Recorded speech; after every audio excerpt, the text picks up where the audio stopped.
জমে উঠেছে রাজধানীর দনিয়া, শনির আখড়া ও যাত্রাবাড়ির কোরবানির পশুর হাট। ক্রেতা বিক্রেতাদের হাট ডাকে মুখরিত হাট। হাটে পর্যাপ্ত পশু রয়েছে, বিক্রিও হচ্ছে। ক্রেতারা দরদাম করে পছন্দ মতো পশু কিনছেন। দাম খুব বেশি না বলে মনে করছেন তারা, আর বিক্রি আরও বাড়বে বলে আশা হাট কমিটির। গরুটা নিয়ে আসছি, এই গরু নিয়েছি 24টা। হ্যাঁ, এমনি থেকে দুটো বিক্রি হয়েছে।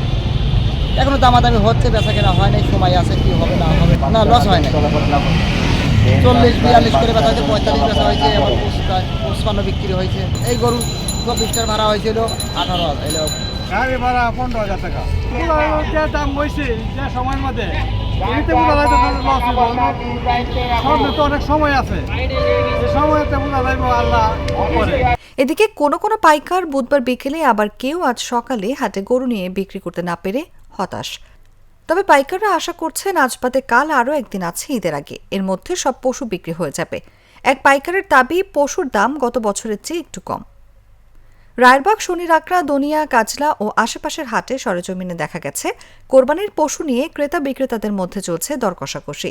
কোনো কোনো ক্রেতা তাদের পছন্দ মতো কোরবানির পশু ক্রয় করছেন, আবার কেউ কেউ দাম কমার আশায় শেষ হাটে তাদের কোরবানির পশুটি কেনার অপেক্ষায় রয়েছেন।